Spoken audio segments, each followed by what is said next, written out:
안녕하세요, 오트카메거즈입니다. 오늘 소식은 매기룩의 어설픈 외모라고 놀림받았던 쏘나타. 자연흡기에서 좀 더 잘 어울리게 다듬고 잘 달리게 생겼지만 생각보다 그러지 않았던 쏘나타 센슈어스. 그 다음으로 나온 N의 프리뷰 버전인 N라인을 선보였죠. 쏘나타, 서민을 대표하는 중형 세단이라고는 하지만 실질적으로는 쏘나타는 1세대부터 현재까지 서민이 제2의 집이라 생각하고 좀 무리해서 사는, 남에게 부신을 당하지 말자는 식의 생각으로 사는 사람들이 많았습니다. 1세대 쏘나타는 스텔라를 닮았지만은 1985년 첫 출시 당시에 나름 상류층에 속하는 가족이 타는 패밀리 세단으로서 그 당시에 속도를 고정시켜주는 일반 크루즈 컨트롤과 후석 전동 시트가 있을 정도로 35년 전에 나온 거라고는 믿기 힘들 정도로 상당한 옵션이 있었죠. 그 이후 세대를 지나 시장이 커지고 마니아층도 생겨나며 물렁한 승차감만을 원하지 않고 진정으로 유럽 스타일의 승차감 및 일반 세단의 스포티성을 더한 주행감까지 원하는 소비자층들이 생기면서 해외 수입차로 넘어가는 소비자들이 많아졌고요. 이에 맞춰서 YF 쏘나타 때 2.0 가솔린 터보를 출시하였죠. 2.0 직렬 4기통의 싱글 터보에 자동 6단 변속기 그리고 271마력과 37.2kg의 토크를 발휘하는 생각보다 꽤 괜찮은 스펙의 터보 세단이었습니다. 이 당시만 해도 그릴도 바뀌고 다른 것이 바뀌는 것이 아닌 네이밍 옆에 T자와 휠의 생김새만 약간 다른 정도였죠. 그리고 문제의 세타2, 솔직히 현재 판매하고 있는 세타3 엔진도 마찬가지지만요, 제일 심각했던 문제의 세타2 엔진에서 베어링의 내구성과 엔진 내구성 자체가 소비자들에게 의구심이 아닌 기술력의 한계를 알게 해준 덕분에 미국에서는 엄청난 이슈와 함께 보상안을 마련하고 엄청난 금액의 리콜 비용을 의식해서인지 LF 쏘나타 2.0 터보 GDI 엔진에서는 245마력과 36kg의 다운스펙으로 선보였습니다. 솔직히 그동안 현대 터보 엔진은 뻥마력이라고 할 만큼 컴퓨터로 따지면은 일명 뻥파워라고 하죠. 450W 파워다 뭐다. 하지만 실제로 제대로 된 300W 성능을 낼까 말까 했던 이런 개념이라 생각하면 돼요. 이처럼 뻥마력에 대한 것과 안정된 엔진 그래프가 아닌 불안한 떨림이 보이는 엔진 때문에 많이 욕을 먹었고요. 2015년에 고성능 개발을 위한 그리고 그 실제 레이싱에 대한 데이터를 얻기 위한 프로젝트를 시작했습니다. 바로 N에 관련된 프로젝트이죠. 그 첫 번째로는 인재를 영입하는 거였죠. BMW M, 알버트 비어만 영입을 시작으로 벤틀리 디자인을 담당했던 루크 동컬볼케 영입과 엄청난 인재들을 영입하기 시작합니다. 그 일환으로 가장 잘 만드는 소형차 즉 i30 아반떼 정도 크기의 준한 차량을 대상으로 고성능 레이싱카를 제작하여 각종 랠리에 참여하기 시작하고요. 그 데이터를 베이스로 고성능 브랜드인 N을 만들었죠. 솔직히 누가 봐도 M의 R유작은 N은 너무하지 않나 싶을 정도였는데요. 팩 한 개의 차이로 대표하는 로고도 비슷하고 중국 뭐라 할 거 없는 짭 R유작이다, 짭탱이다 라는 식의 비아냥까지 들어있던 N. 실제로 유럽에서만 i30N이 엄청난 호평으로 현대차의 해치백 이미지를 다시 생각하게 만드는 계기가 되었지만요. 우리나라 출시 좀 해라 하다가 막상 i30 N라인을 내놨는데 역시 해치백의 무덤이라고 다시 한번 상기시키면서 향후 일반 세단의 N과 N라인이 다시 나올 수 있을까 하는 의구심까지 만들었죠. 하지만 이는 기호였을 뿐 신형 아반떼를 시작으로 코나에도 N라인을 출시하면서 쏘나타 N라인에 대한 기대감이 높았습니다. 센슈어스도 스포티했다 하지만 아쉬운 점이 좀 많은 차였죠. 코나 N라인에서는 출력의 변화 없이 그냥 내장재나 외부 모습만 바뀐 상태에서 N라인으로 내놓았지만 센슈어스에서 N라인은 180마력에서 290마력으로 엄청난 상승을 보였고요. 토크도 27kg에서 43kg로 엄청난 상승을 가져왔습니다. 물론 엔진이 다운사이징 엔진인 1.6L 터보와 2.5L 터보와는 900cc가 높아졌기에 엔진의 cc 대비 비율 상승률은 그닥 큰 차이가 없는 정도라 약간의 아쉬움이 있지만요. 물론 이 부분은 고성능 N에서 보여줄 퍼포먼스와 차별을 둬야 하기에 수긍이 가는 부분이기도 합니다. 지금부터 본격적인 N라인의 얘기를 하기 전에 한 가지 말씀드릴 게 있네요. 우선 이번에 현대차에 대한 순환 투자 구조와 중고차 시장의 이유 그리고 유튜버 보도에 대한 이유의 칼럼을 준비하면서 독자적으로 따로 할지 아니면 이런 차량 출시에 대한 내용에 앞서 포함하면서 포괄적으로 가져갈지 아직까지 좀 많은 고민을 하게 되는 부분이 있습니다. 채널의 특성상 칼럼식의 이미지를 가져가고 커지면 본격적인 리뷰와 차량 지원을 바탕으로 한 정보성, 뒷광고는 아니고요. 그리고 보다 현실적인 가격 비교에 앞장서길 바라는 입장으로서 무조건적인 비판적 내용이 포함되기보다는 이렇게 차량에 대한 역사나 설명을 위주로 썰을 풀다가 나오는 방향으로 하려 하는데요. 이러다 보면 영상 자체가 생각보다 길어질 수 있기에 1부와 2부로 나눠 가져가야 할지, 아니면 내용이 너무 산으로 간다 하면 그 부분을 발췌하여 따로 다른 칼럼으로 모아서 제작하려 하기에 양해를 부탁드리겠습니다. 다시 본론으로 들어와서요. N라인. 솔직히 아반떼 N라인보다 소나타 N라인의 분위기가 더 집중되는 이유, 바로 소나타는 패밀리 세단으로서 대한민국을 대표하는 지표였죠. 어떤 특성이 잘 보이지 않는 무난한 퍼포먼스 안에 속해있는 박스권 안에서 항상 머무르는 그런 세단으로 말리부가 들어와도 소나타와 비교, SM6가 나와도 소나타와 비교, 어느 순간 K5가 앞서 나가기 시작했지만 그래도 아직까지 대표 패밀리 세단 하면 생각나는 것이 소나타입니다. 그러기에 젊은 아빠들 입장에서 SUV를 싫어하고 패밀리카로 가져간다던가 아니면 구형차의 답답함을 느끼다가 이때다 싶어서 바꾸려는 분들, 소나타만한 크기와 4천만원 이내의 차량 중에서 토션빔이 아닌 멀티링크를 원하고 개성을 바라며 각종 옵션들과 실내 디자인까지 생각한다면 타협할 수 있는 차종이 생각보다 많지가 않죠. 국내 대표적인 일반 세단으로는 실내 디자인이 아직까지 잘 적응이 안되는 말리부와 성공적 다운사이징 엔진과 각종 고급 옵션들이 포함되어 있는데 하필이면 토션빔인 SN6, K5는 1.6 터보로 200마력이 안되는 상황이고요. 그렇다고 수입차로 넘어가기엔 아직까지는 250마력 이런 중후반대 있는 수입차로 넘어가기에는 갭이 꽤 크고요. 자, 이렇게 본다면 소나타 N라인이 필요 없는 게 아닌 이 급의 라인업이 나올 수밖에 없는 이유가 바로 여기에 있는 거죠. SM6 1.8L 터보에 225마력의 TC300 모델과 비교하기에는 가격대로는 비슷합니다.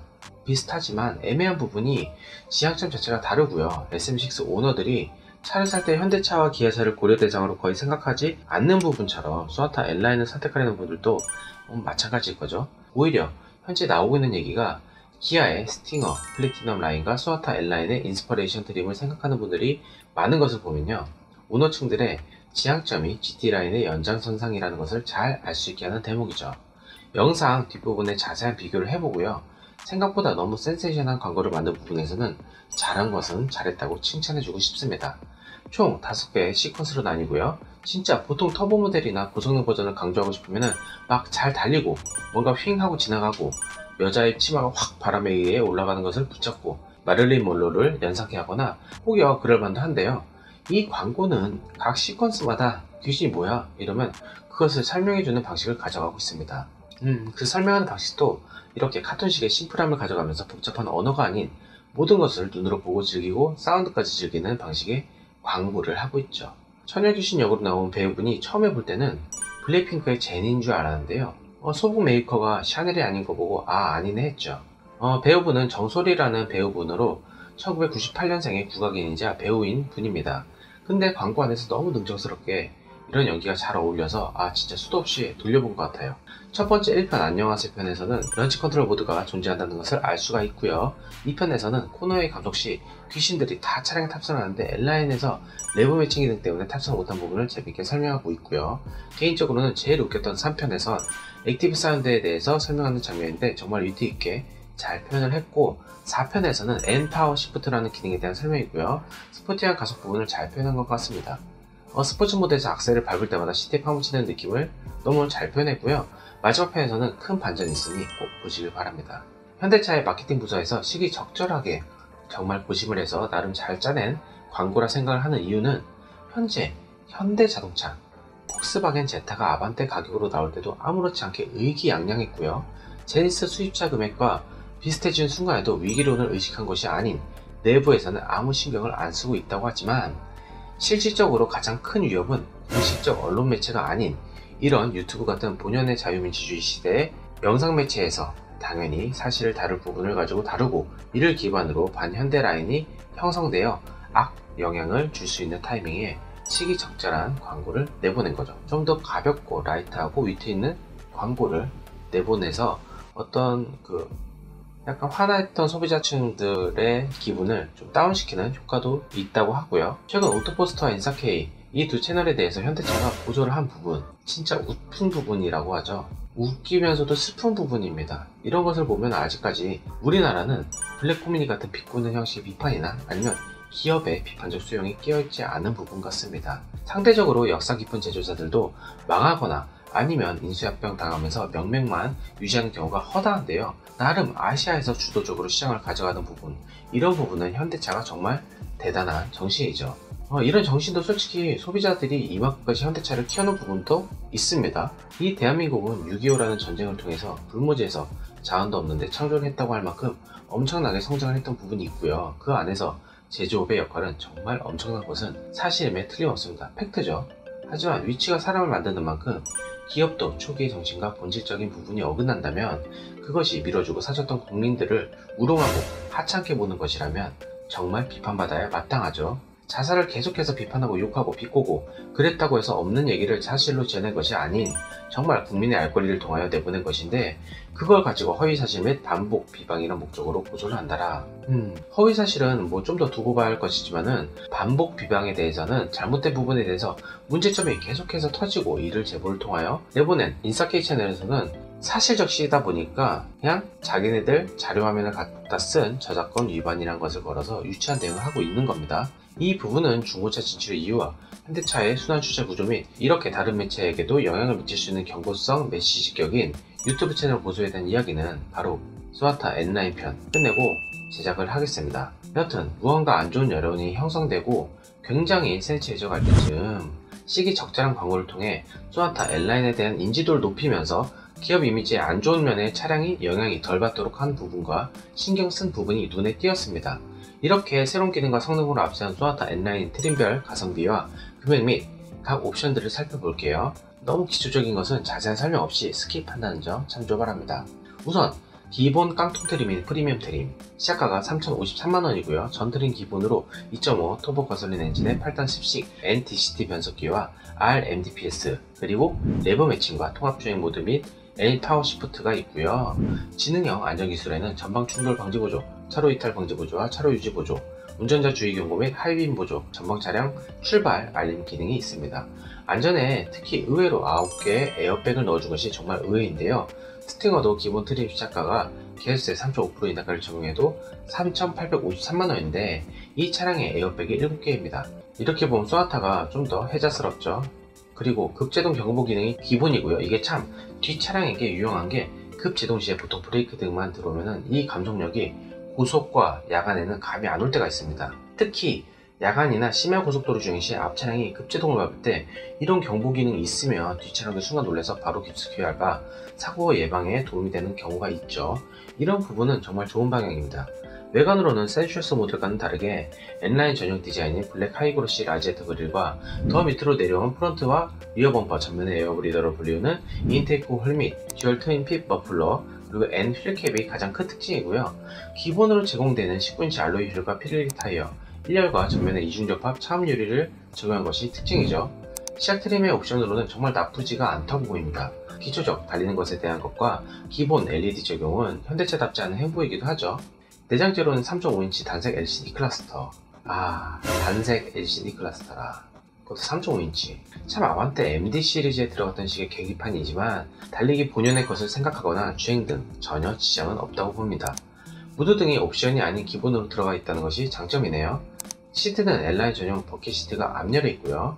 인조 가죽이며 1열 열선이 기본입니다. 뒷좌석에 스키스로가 포함되는데 스팅어처럼 6대4 폴딩이 안 된다는 부분이 아쉬운 부분이죠. 이게 아무리 승용차라도 폴딩이 되는 것과 안 되는 것은 생각보다 큰 차이가 있습니다. 특히 SUV보다 세단을 선호한 이들에게는 짐을 넣을 수 있는 공간감이 달라지기에 아쉽죠.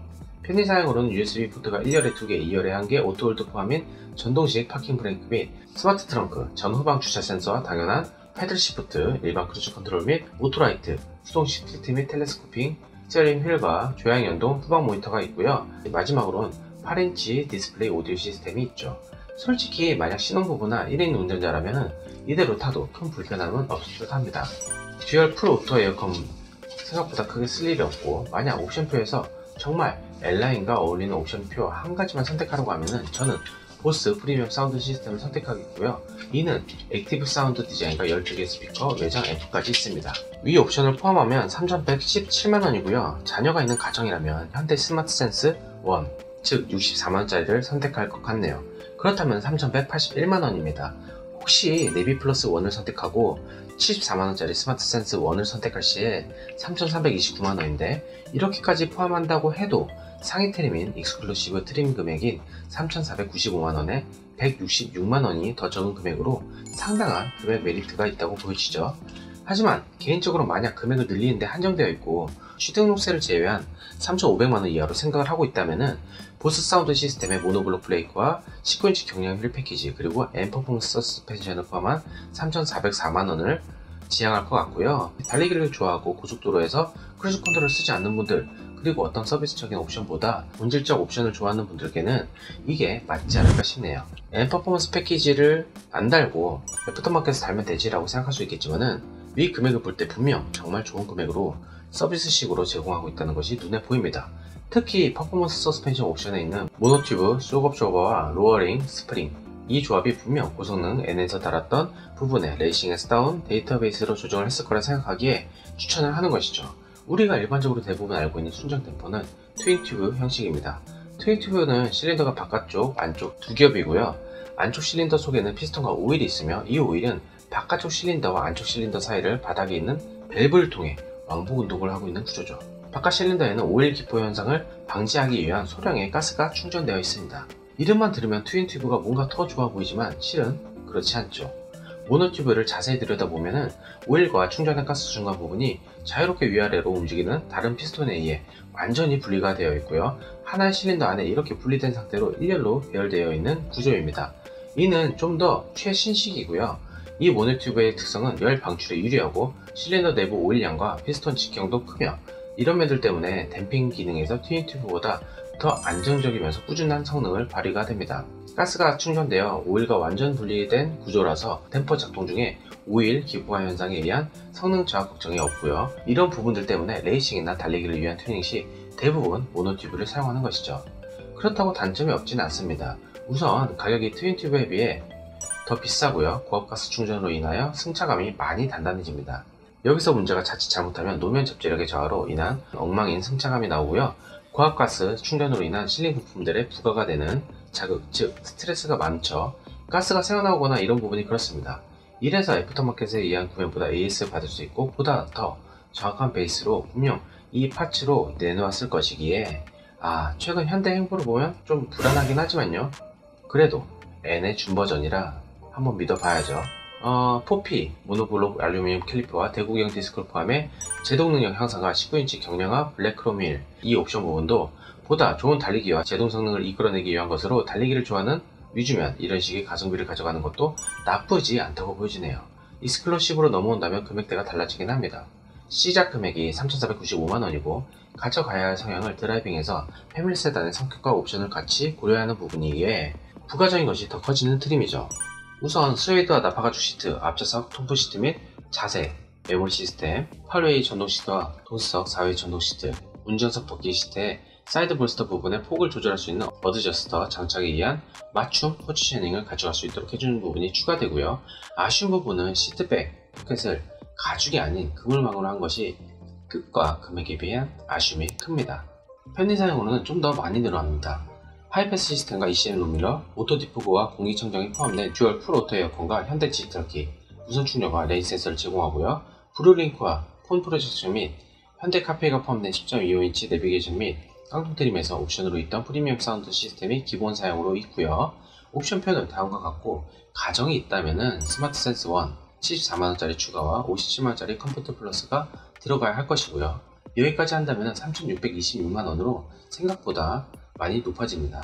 그리고 12.3인치의 디지털 클러스터 추가 시에 74만원이 추가된 3,700만원을 마크하게 되고요. 패밀리 세단을 겸용할 것이면 M 퍼포먼스 파츠 옵션은 선택하지 않는 것이 나을 것 같다는 생각을 합니다. 너무 하드한 성향을 가져가야 될까봐 이런 생각을 하게 되죠. 근데 3,700만원이면 최고 트림인 인스퍼레이션 트림을 안 볼 수가 없겠죠. 인스퍼레이션 3,642만원입니다. 현대가 가장 잘하는 방식이죠. 중간에서 괜찮은 옵션을 선택할 바에야 그냥 최상위 트림을 선택하는 게 바로 이 공식이죠. 익스클루시브 기본 사양 포함과 컴포트 플러스 옵션과 스마트 센스 1 및 12.3인치 디지털 클러스터 옵션이 인스퍼레이션에 기본으로 포함이 되고 있고요. 서라운드와 후측방 모니터 및 HUD를 원한다면 123만원의 플래티넘 옵션을 선택하면 됩니다. 옵션을 선택할 시에 금액은 3,765만원으로 인스퍼레이션 트림의 12점 3인치 클러스터 옵션까지 포함한 금액인 3,700만원보다 65만원밖에 차이가 지지 않으니 선택하는 것도 나쁘지가 않다고 보이죠. 특히 HUD가 옵션으로 있는 게 좀 아쉽네요. N 퍼포먼스 파츠에서 아쉬운 것은 코피 알루미늄 캘리퍼를 따로 선택할 수 없는 것이 좀 그렇죠. 인스퍼레이션 트림까지 올라오면은 키아 스팅어가 눈에 보이는 수준까지 올라오게 됩니다. 두 차량 다 패밀리 세단을 지향하면서 달리기 성능까지 같이 가져가는 차량이기에 보이는 것이 당연하죠. 스팅어 플래티넘 기본가 3,853만원이고 파워트레인은 소나타 N라인과 다르게 미션에서 자동 8단 변속기가 들어가는 게 차이점이고요. 가장 큰 차이점은 소나타의 전륜 구동이냐 스팅어의 후륜 구동이냐죠. 고급형 ISC는 스팅어에 있고요. 차동 제한 장치인 LSD가 기본으로 들어가 있습니다. 아무래도 생소한 부분이 있겠지만은 JS 지치공에 들어가는 부분인데요. 우선 이 부분을 설명하기 전, 즉 LSD를 설명하기 전에 차동 제한 장치라는 것을 설명해야 되는데요. 간단하게 말해서 양쪽 바퀴의 회전을 다르게 한다는 거죠. 단적인 예로 차가 원을 그리면서 드리프트 때처럼 돌 때 후륜구동이면 왼쪽 바퀴보다 오른쪽 바퀴가 더 많이 회전하게 되는 회전수 차이가 발생을 하게 되는데요. 이때 오른쪽 바퀴 구동력을 더 줘서 차가 잘 회전할 수 있도록 하게 되는 것이죠. 이 차동 제한 장치에는 단점이 있습니다. 후륜을 전제로 한쪽 바퀴가 모래가 많거나 진흙 같은 마찰력의 차이가 심한 부분에서 헛돌 때 차동 제한 장치는 헛바퀴 도는 쪽을 바깥쪽 바퀴라 생각하고 이곳에 더 많은 구동력을 전달하여 헛바퀴를 돌게 되는 것을 보완하려 나온 것이 LSD인 것이죠. 즉 같은 상황에서 반대쪽 바퀴에도 구동력을 전달해서 차가 움직일 수 있게 하는 것이 바로 이 LSD입니다. 바로 이게 후륜구동인 스팅어의 기본으로 들어갈 수밖에 없는 것이죠. 지능형 안전과 일반 사양 안전으로 뒤처지지 않을 정도로 ADS 시스템이 웬만한 것이 스팅어 플래티넘에 다 포함되어 있습니다. 아쉬운 점은 에어백이 세븐 에어백인데 최대한 사고가 안 나는 것이 중요하겠죠.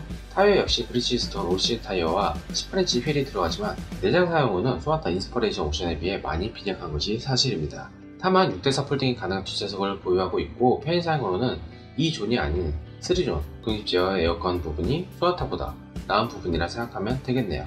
주행면에서 후륜 부분과 같은 2.5 터보 엔진이라도 스팅어는 304마력과 43kg의 두터운 토크감이 훨씬 우위로 가져가고 있고요. 전폭은 약 10mm로 스팅어가 더 크지만 크게 의미될 차이는 아닙니다. 전고는 소나타 N라인이 1445mm, 스팅어가 1400mm로 45mm 차이가 나고요.